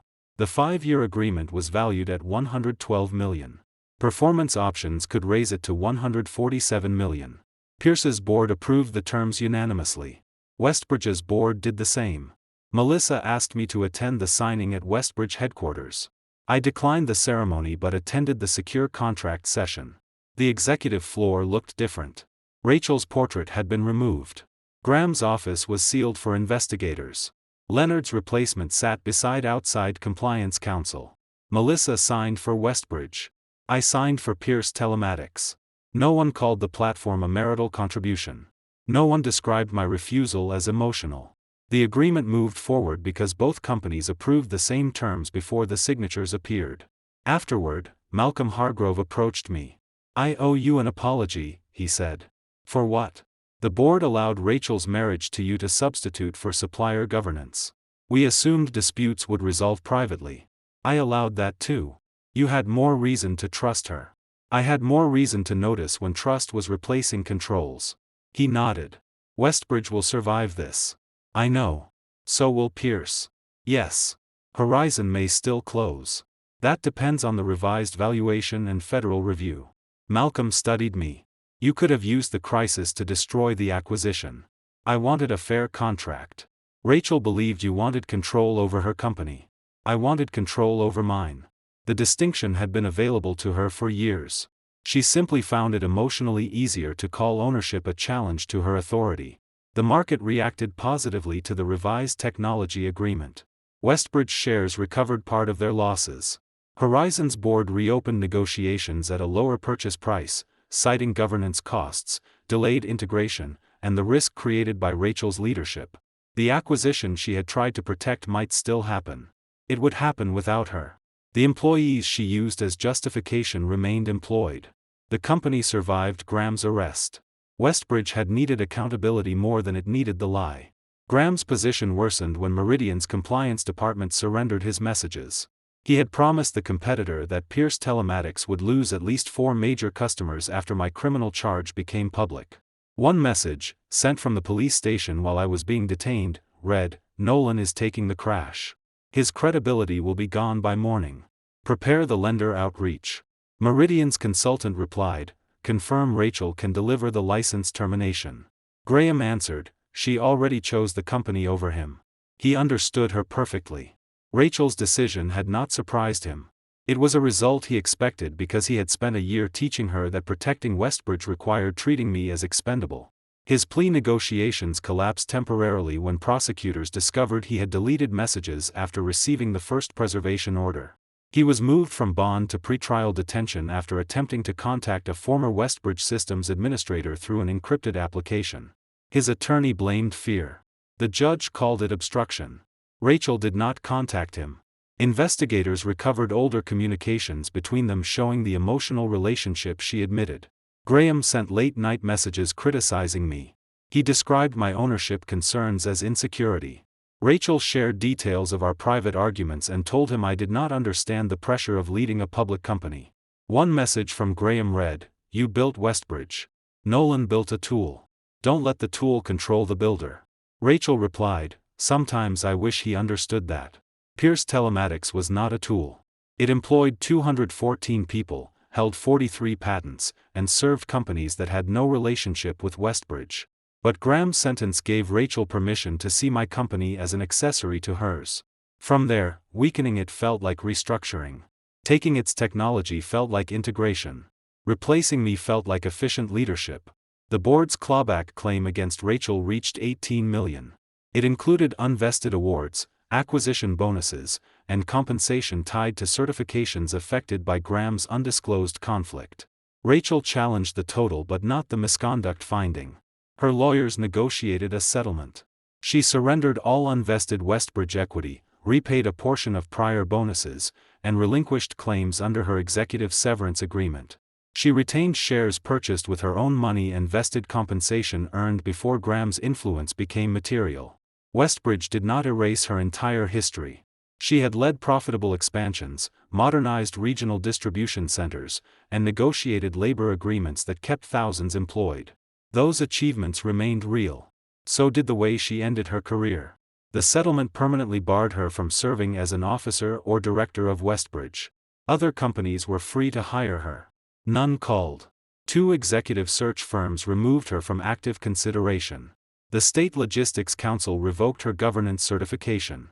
A business school canceled a guest lecture titled Leading Through Crisis. Her professional biography still contained 20 years of accomplishments. Every search result began with the recording.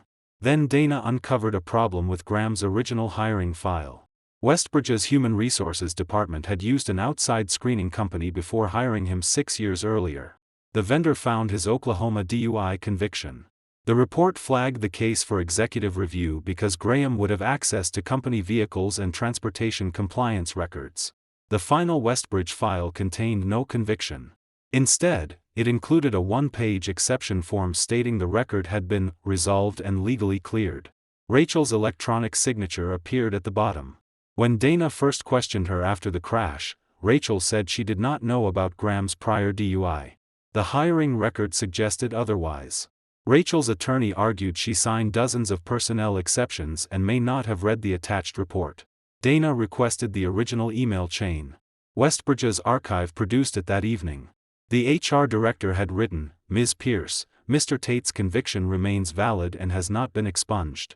Because this position includes transportation oversight, I recommend withdrawing the offer or limiting vehicle access." Rachel replied, "Graham explained the incident. It occurred during a difficult period and does not reflect his current judgment. Approve the exception. Keep this outside the board packet." She had known before hiring him. She knew when he became responsible for compliance schedules. She knew when she allowed him to take my keys. She knew when he said, "I can't get another DUI." And when police asked who had been driving, she did not protect a secretary after one unexpected mistake. She protected the risk she had personally hidden for 6 years. Dana forwarded the email to prosecutors and federal transportation regulators. Rachel's false certification was no longer merely negligent oversight. It was a documented decision. The next morning, prosecutors withdrew the tentative offer that would have allowed her to resolve the obstruction case without a felony plea. Her attorney called mine before sunrise. Rachel was prepared to admit everything. But in exchange, she wanted one thing from me. She wanted me to tell the court that despite what she had done, I did not believe she deserved prison. Rachel wanted me to tell the court she did not deserve prison. She did not ask me to deny the recording. She did not ask me to conceal the false background exception, the planted access card, or the threat against Pierce Telematics. She wanted something more subtle. My forgiveness presented as sentencing evidence. Her attorney, Benjamin Kessler, made the request during a conference call with Claire Donnelly and my criminal counsel. "Rachel is prepared to plead guilty," he said. "She will admit that she knew about Graham's prior conviction, concealed it from the board, and falsely identified Nolan after the collision." "What plea is the prosecution offering?" Claire asked. "1 felony count of obstruction and 1 misdemeanor false report. The remaining state charges would be dismissed. Federal regulators would resolve the certification issues civilly. And sentencing? The judge would retain discretion. The guideline recommendation may include incarceration." Claire looked at me. "What does Rachel want Nolan to say? That he does not believe imprisonment is necessary to protect the public." My criminal attorney leaned forward. "Is that Rachel's opinion, or is the prosecutor requiring a victim statement?" "The prosecutor is not requiring one." "Then Nolan is not part of the plea." Kessler's expression tightened. "A spouse's position can influence the court." "We are divorcing," I said. "You were married for 14 years. The judge will consider whether this was an isolated failure during an extreme crisis." "It was not isolated. We are discussing the criminal conduct after the collision. The collision happened after 6 years of concealing Graham's DUI, months of using my company's contract as leverage, and a written plan to weaken Pierce Telematics. Those matters are not all charged crimes. They explain why I will not describe the framing attempt as an isolated panic." Kessler lowered his voice.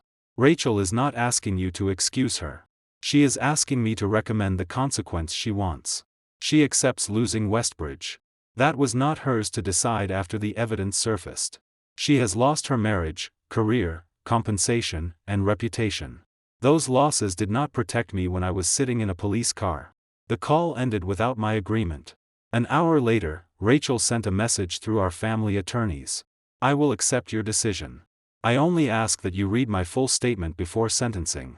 I agreed to read it. I did not agree to endorse it. The next morning, prosecutors disclosed the evidence supporting Rachel's proposed plea. The file contained more than the HR email. 6 years earlier, when Westbridge hired Graham, Rachel personally overruled the Human Resources Director's recommendation to restrict his vehicle access. Graham told her the Oklahoma arrest resulted from 1 beer and an aggressive officer. Court records showed his blood alcohol level had been nearly 3 times the legal limit. He had struck a parked car and attempted to walk away before police arrived. Rachel never requested the judgment. She accepted his version because he had worked for a consulting firm she wanted to recruit from. 3 years later, Graham used a Westbridge vehicle during a conference in Phoenix. A hotel employee reported smelling alcohol when he returned the keys. Fleet Security recommended suspending his driving privileges. Rachel marked the report, "No formal action. Avoid unnecessary record creation." The phrase appeared again and again. Avoid record creation. Keep outside the board packet. Handle through my office. Rachel had not merely trusted Graham. She had protected him from systems designed to create accountability. That protection trained him to believe her authority could erase any consequence. The night of the crash, he did not ask whether she could save him. He assumed she would. Dana found another executive office recording from 8 months before the gala. Rachel confronted Graham about arriving late to a strategy meeting. "You smell like alcohol," she said. "It was a client dinner. It is 10 in the morning. I slept at the hotel. You cannot do this again." Graham laughed. "You said that in Phoenix. This is different." "Because Nolan noticed?" There was a pause. Then Rachel replied, "Do not give him another reason to question your authority." She was more worried that I might challenge Graham's position than that an impaired employee handled transportation compliance. The recording ended with Rachel instructing him to use company drivers for 30 days. No report. No medical assessment. No suspension. No board disclosure. When investigators asked Rachel whether she had ever observed signs of Graham's drinking problem, she had answered no. The new recording proved that was false. Her attorneys informed prosecutors that she would amend her plea statement. She admitted everything. The background exception. The Phoenix incident. The morning meeting. The false police report. The planted access card. The prepared confession. The threat against Pierce Telematics. She also admitted that she allowed Graham's emotional dependence on her and her dependence on him to influence decisions involving his compensation and access. The plea hearing took place in a Dallas County courtroom. Rachel wore a plain navy suit. No Westbridge attorney sat beside her. No communications team prepared a statement for the courthouse steps. The judge questioned her directly. "Did you knowingly provide false information identifying Nolan Pierce as the driver?" "Yes, Your Honor." "Did you know that statement could cause his arrest and criminal prosecution?" "Yes." "Did you place property associated with Mr. Pierce near the driver's seat?" "Yes." "Why?" "To support the false account." "Did you discuss using Westbridge Logistics' contract with Pierce Telematics to pressure him into accepting responsibility?" "Yes." "Did you know Graham Tate had a prior DUI conviction?" "Yes." "Did you conceal that information from Westbridge's board?" "Yes." "Did you later learn of additional alcohol-related concerns?" "Yes." "And did you continue allowing him access to company vehicles and transportation compliance responsibilities?" "Yes." The judge paused. "Why?" Rachel looked toward the defense table. "Because admitting I had made a bad hiring decision would have weakened my authority. Graham supported me personally and professionally. I allowed that loyalty to become more important than the risk he created. No trauma. No acquisition. No 12,000 employees." The truthful answer was smaller and uglier. Pride. The judge accepted her plea. Sentencing was scheduled for 6 weeks later. Outside the courtroom, reporters shouted questions. Rachel's attorney advised her not to answer. She stopped anyway. "I pleaded guilty because the statements and actions were mine," she said. "Nolan Pierce did not cause the collision, and Pierce Telematics did not contribute to it. I used my position and marriage to place responsibility on an innocent person." A reporter asked whether Graham manipulated her. "He deceived me about some business conduct," she replied. "He did not force me to lie to police." "Do you expect your husband to forgive you?" "That is not something I am entitled to expect." Then she left. It was the first public statement of her career that did not attempt to improve the outcome. Graham's attorneys watched Rachel's plea from the courthouse. Within 2 days, he requested another meeting with federal and state prosecutors. The evidence against him had become overwhelming. Meridian supplied the payment records. Westbridge preserved the deleted files. The cabin recording proved the DUI and cover-up. His attempted contact with a systems administrator showed continuing obstruction. He could no longer offer Rachel's misconduct as if it erased his own. He agreed to plead guilty to intoxication assault, evidence tampering, conspiracy, wire fraud, attempted trade secret theft, and obstruction. In exchange, prosecutors dismissed several overlapping counts and agreed to recommend concurrent rather than consecutive sentences. His plea agreement required forfeiture of the Meridian payment, restitution to Jasmine Bell, repayment of stolen corporate funds, and surrender of any claim against Westbridge. Graham also admitted that he had deliberately encouraged conflict between Rachel and me.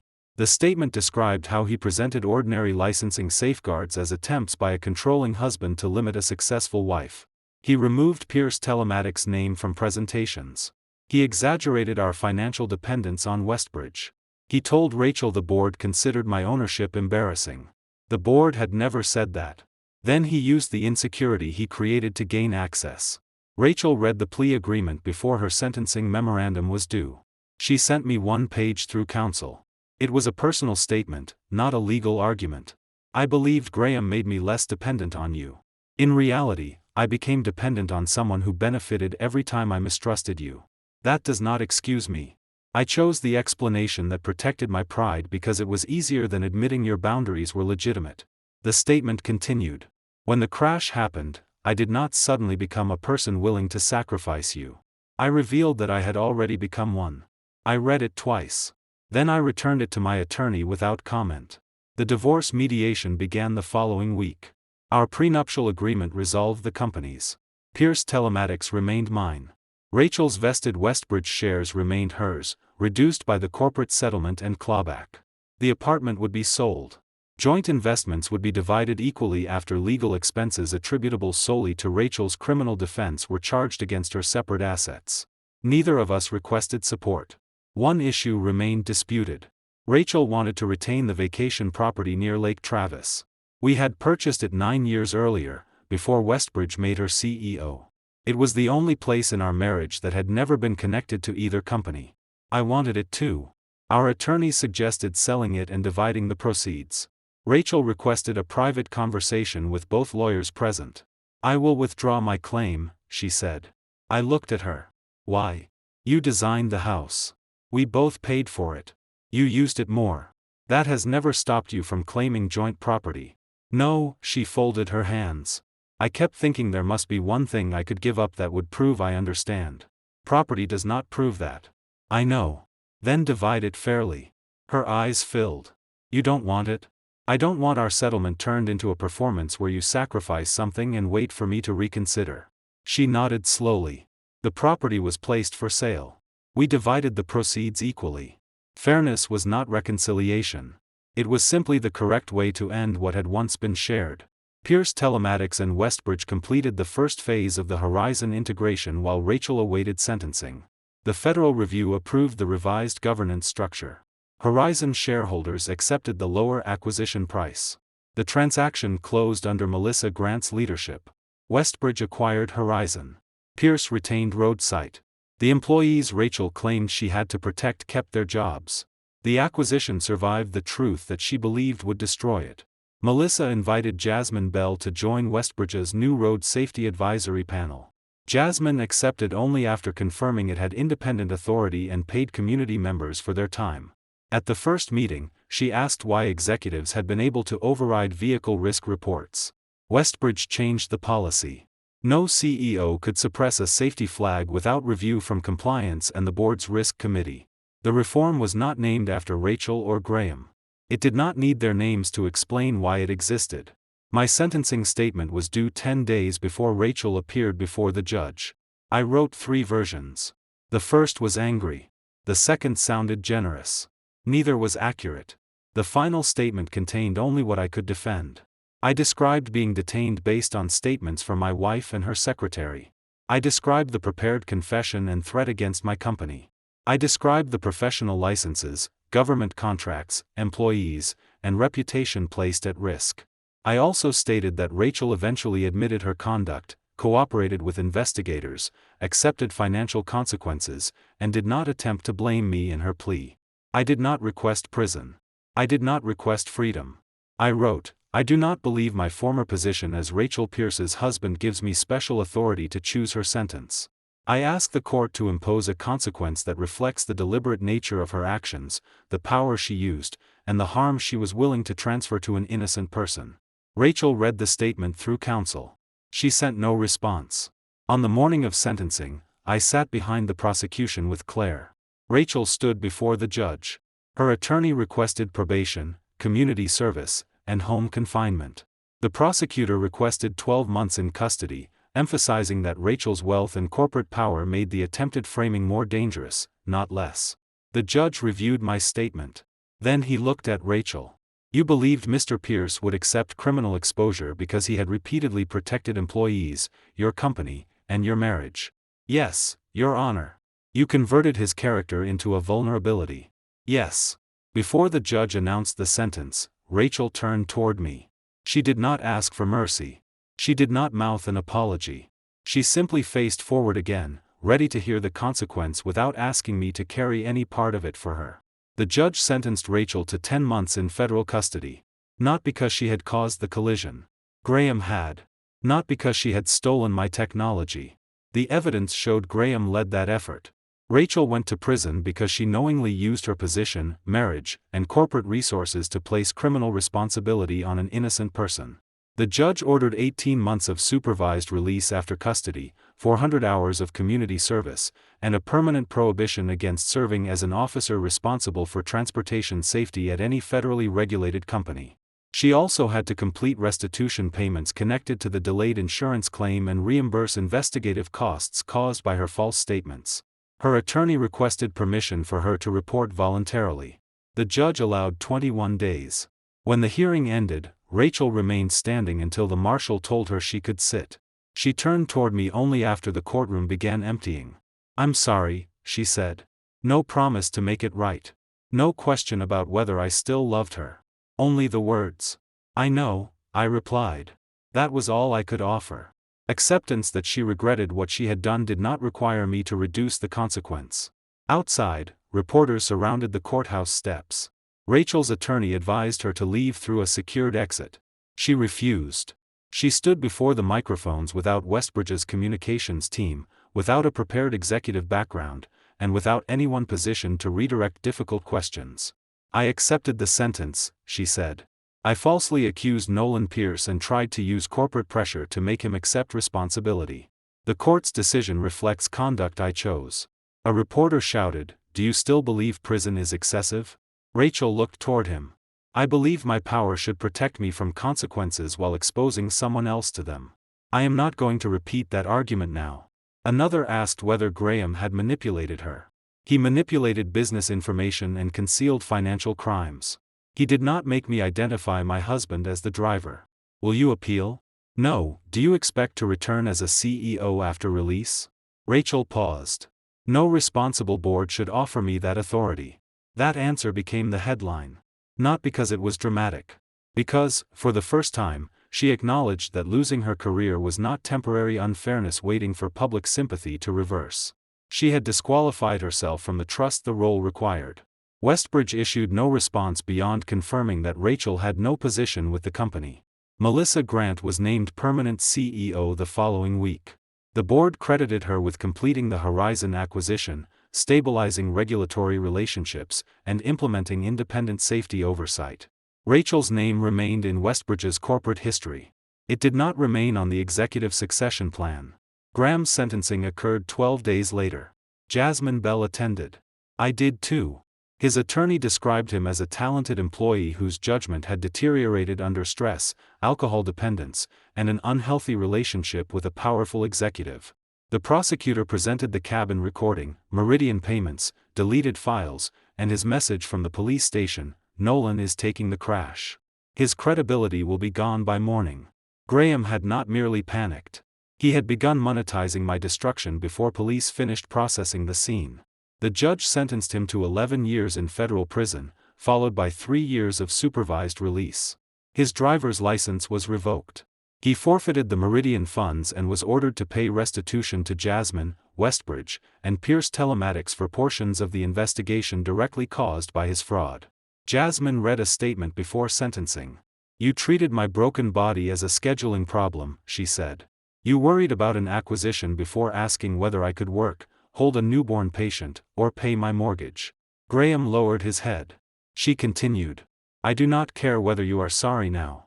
I care that the next person with money and influence understands a stranger on the road is not disposable." After court, Jasmine approached me.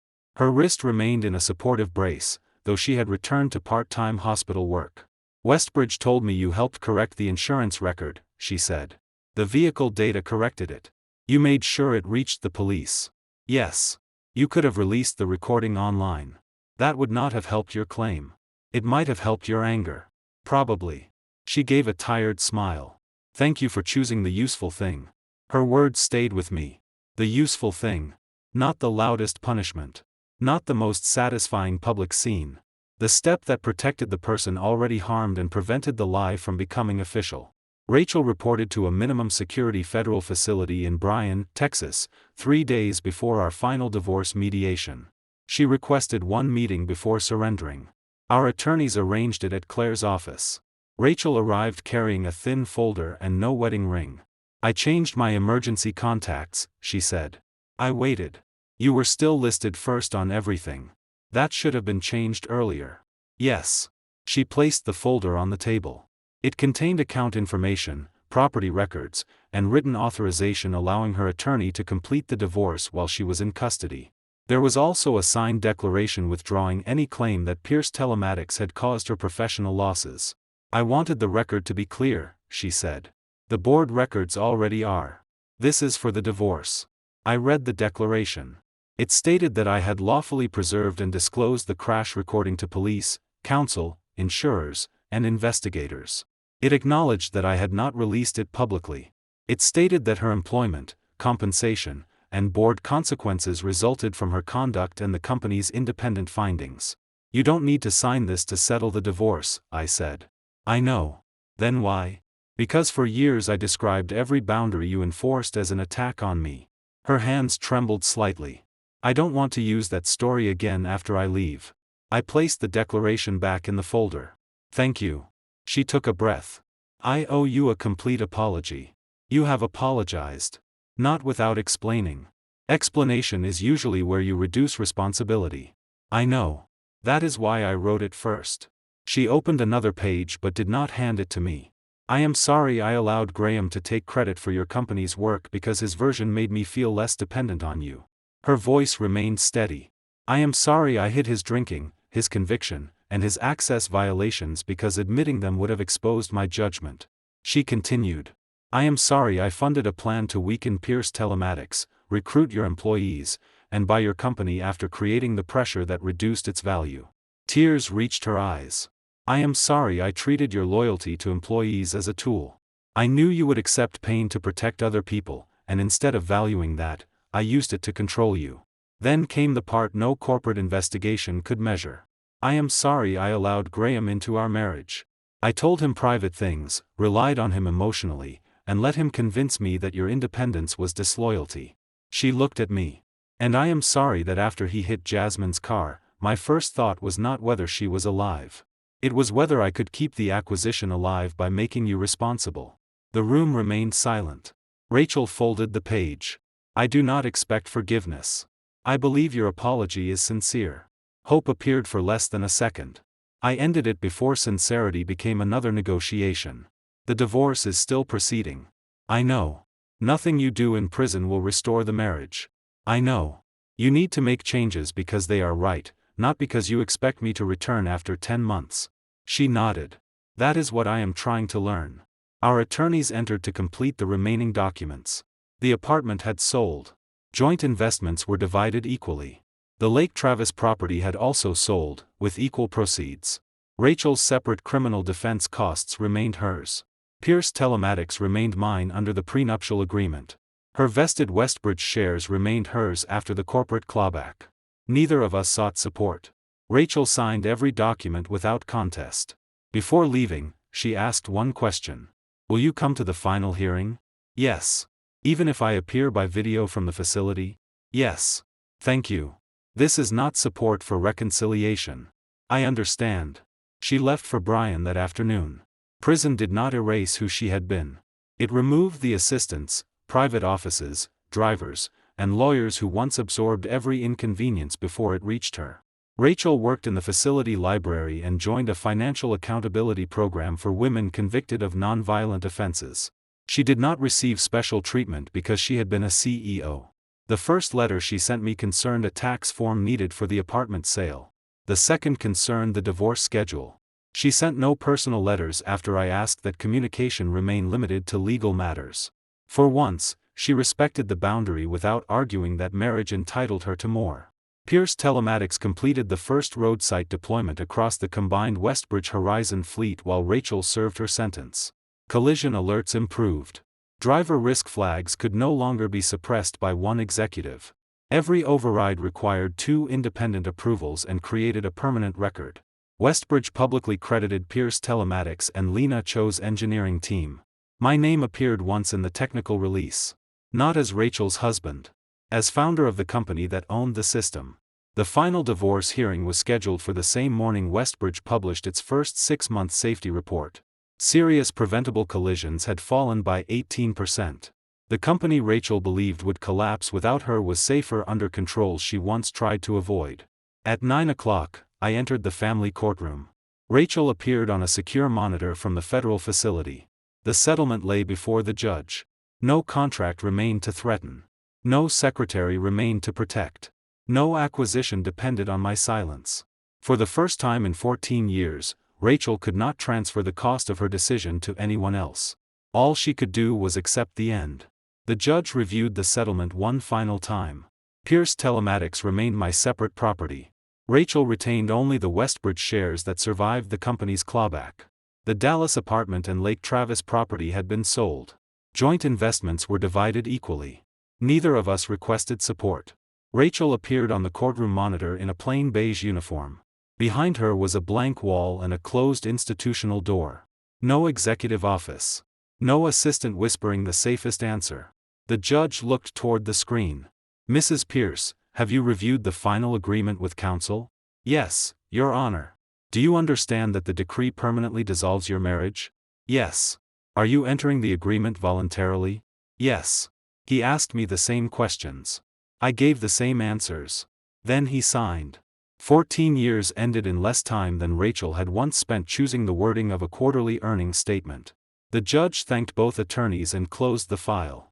Rachel remained on the monitor after the courtroom began emptying. Her lawyer asked whether I was willing to speak for a moment. Claire waited near the door. I nodded. Rachel looked thinner than she had at sentencing, but calmer. I saw the Westbridge safety report, she said. Serious preventable collisions are down 18%. And roadside received full credit. Yes. A faint smile appeared. That should have happened years ago. It should have. Melissa sent me the new governance policy. Executives could no longer override driver risk flags alone. Vehicle assignments required automatic license verification. Any employee with a serious driving conviction had to receive independent compliance approval before accessing a company vehicle. No CEO exception existed. Rachel looked down. If that policy had existed when I hired Graham, none of this would have happened. It existed in principle. You overrode it. She closed her eyes briefly. Yes. The difference mattered. Bad systems could enable misconduct. They could not absorb every decision made by the person who defeated them intentionally. I keep wanting to find the exact moment when I became capable of blaming you, she said. There wasn't one moment. I know. She looked toward the camera again. It was every time I hit a smaller problem because admitting it threatened the person I wanted to believe I was. I waited. The hiring exception. Phoenix. His drinking. The executive account. The Caldwell Rowe study. Each time I protected the previous decision by making a worse one. That is usually how it happens. Did you ever consider taking the charge? The question did not offend me anymore. No, not even for a second. I considered whether refusing would damage employees. Her face tightened. That was what I counted on. Yes. What stopped you? The police asked me to place my hands where they could see them. She went still. Until then, your plan was still language. A statement. A contract threat. Something your attorneys believed they could manage. I remembered the rear door of the patrol car shutting between us. Once I was detained, the consequence became real. I understood that if I protected you from it, you would never see anything wrong with asking again. Rachel's eyes filled. I thought love meant you would carry what I couldn't. No. You thought my love removed your obligation to protect me. She nodded. That is more accurate. A facility officer appeared behind her and indicated that the call had to end. Rachel spoke quickly. I won't contact you after my release except for legal issues that remain. There should not be many. I know. She took a breath. Goodbye, Nolan. Goodbye, Rachel. The monitor went dark. The divorce decree became final at 9:26 a.m. At 10 o'clock, I returned to Pierce Telematics. No one had arranged a celebration. I had asked them not to. Lena Cho met me in the Secure Operations Center with Mateo Ruiz and the roadside team. The wall display showed thousands of vehicles moving across the combined Westbridge Horizon network. Every yellow marker represented a safety warning. Every red marker required intervention. Westbridge wants to expand the system to its Canadian fleet, Lena said. Under the current agreement? Separate license. Good. Mateo handed me the first 6-month audit. No unauthorized executive access. No deleted safety flags. No unexplained changes to driver profiles. One supervisor had attempted to override an alcohol risk alert for a favored regional manager. The system blocked him. Compliance reviewed the case. The manager lost driving privileges before anyone was injured. That is the result that matters, I said. Not Rachel's sentence. Not Graham's. The crash could not be undone. Preventing the next one was the only useful form of closure a safety system could provide. Jasmine Bell joined Westbridge's road safety panel permanently. Her wrist never recovered full flexibility, but she returned to neonatal nursing. The settlement allowed her to stop driving weekend rideshare shifts. At the panel's first annual meeting, she pushed Westbridge to include passengers and injured third parties in every serious collision review. Executives had previously examined damage to vehicles, insurance exposure, and employee discipline. Jasmine asked them to document what happened to the person in the other car. Lost work. Medical treatment. Family disruption. Long-term pain. The board adopted the requirement. Melissa later told me Jasmine's question changed the tone of every investigation. A collision was no longer only a company event. It was something the company had done to another human being. Graham began serving his sentence at a federal facility in Oklahoma. His appeal challenged the length of the fraud sentence, not the DUI conviction. The court rejected it. Meridian recovered none of the consulting money paid to his shell company, but federal regulators imposed a compliance agreement after determining that one of its consultants had continued discussions despite obvious signs of stolen information. Caldwell Rowe paid Westbridge a civil settlement and lost several major clients. Leonard Voss surrendered his legal role at Westbridge and received a public reprimand from the state bar for helping prepare a statement without verifying facts he had reason to suspect were false. No single person caused the entire scheme. Each person accepted a smaller compromise that made the larger one possible. Rachel served 8 months before receiving credit for good conduct. She completed the remaining sentence in a residential reentry program, followed by supervised release. She did not return to Westbridge. She did not become a private equity advisor. The companies that once invited her to speak about leadership preferred safer biographies. For several months, she worked anonymously with a nonprofit that helped small transportation businesses create compliance systems independent of founders and family members. Eventually, the organization listed her publicly. Her biography did not call her a visionary former CEO. It stated that she had pleaded guilty to obstruction after concealing safety failures and attempting to transfer criminal responsibility to another person. Some donors objected to hiring her. The nonprofit kept her in a technical role without financial or executive authority. She built checklists, reviewed exception policies, trained boards to document decisions leaders wanted handled privately. It was not redemption through a dramatic return. It was work small enough that no one had to trust her reputation more than the controls around her. Westbridge continued under Melissa. The Horizon acquisition produced lower profits than Rachel's original projections, but the combined company remained stable. The board stopped measuring success by whether the purchase price looked impressive on announcement day.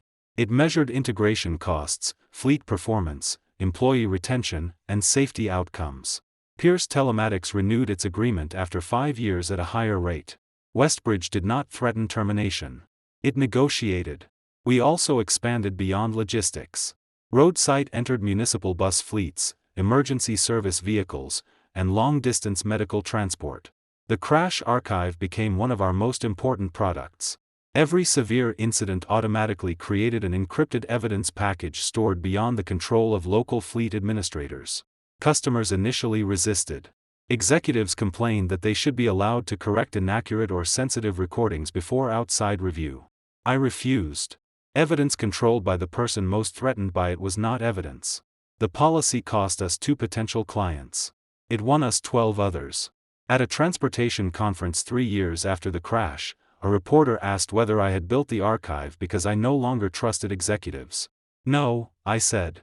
I built it because trust should not be the only thing protecting the truth. Do you regret that the recording destroyed your wife's career? It documented her decisions. But without it, she might still be CEO. Yes. Does that trouble you? It would trouble me more if she remained CEO because an innocent person accepted her crime. The reporter asked whether I had forgiven her. I do not discuss my former marriage publicly. That boundary stayed. Rachel never gave an interview about us. She rejected a book offer. A producer proposed a documentary titled The CEO, The Secretary, and the Crash. She declined to participate and asked that my name not be used in marketing beyond public court records. The project was never made. Her refusal did not repair the marriage. It showed that she had finally stopped treating every painful event as material she could control through the right presentation. 5 years after the divorce, Jasmine invited me to a road safety award ceremony. Westbridge named the new independent collision review program after injured road users generally, not after any executive. Jasmine presented the first award to a regional dispatcher who stopped a driver from taking a truck after noticing signs of impairment during a phone call. The dispatcher had delayed a major delivery. The old Westbridge culture might have punished him for missing the schedule. Melissa promoted him. After the ceremony, Jasmine stood beside me near the exit. "Do you ever think about that night?" she asked. "Yes. I used to remember the impact. What do you remember now?"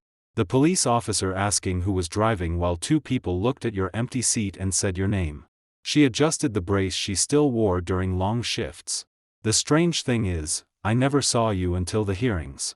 But they tried to put you inside the crash before you arrived. That was the plan. And 1 camera stopped it. 1 camera and people willing to preserve what it recorded." She nodded. "Most people say the recording ruined Rachel. It prevented the lie from becoming the official record. That sounds less dramatic. It is more accurate." That evening, I returned to Pierce Telematics after everyone had left. The original Range Rover crash packet remained in our legal archive. I had not watched it since trial. I opened the file one final time. Graham drove with the flask in his hand. Rachel warned him to slow down. The vehicle crossed the lane. Metal struck metal. Then came the sentence that changed every life connected to the crash. "Call Nolan. We'll say he came back and drove." I watched Rachel place my access card near the driver's seat. I watched Graham ask what would happen if I refused. "Then we tell the police before he arrives." 2 statements against 1. She believed 2 powerful people could create a truth before the innocent person reached the scene. For several minutes, they succeeded. The officers believed them. Westbridge Council drafted their version. The board nearly received it as fact. My arrest would have made the lie harder to reverse. My signature would have completed it. But Rachel had approved a safety system designed to record what drivers did when no supervisor was watching. She assumed the system belonged to Westbridge. She forgot the evidence did not answer to her office. I closed the file and marked it for permanent legal retention. Not revenge. Not memory. A record. The next morning, Roadside flagged a driver in Fort Worth for unstable steering and delayed reactions. The driver's manager wanted the alert ignored because an important shipment had to leave before noon. The system refused the override. A replacement driver took the route. The first employee underwent testing and was found to have mixed prescription medication incorrectly. No crash occurred. No stranger broke a wrist. No executive needed to decide whose life could absorb the schedule. That was the ending Rachel once claimed she was protecting. Employees remained employed. The company survived. The acquisition closed. The technology expanded. The only things that did not survive were the lie, Graham's access, Rachel's authority, and our marriage. My CEO wife tried to make me take the fall because she believed love, power, and two matching statements could outweigh reality. One recording ended her career forever. Not because a camera was cruel. Because it was the only witness in the vehicle that no one could pressure, promote, threaten, or persuade. And when the truth finally spoke, it used Rachel's own voice. That's all for today. Remember to subscribe and support us.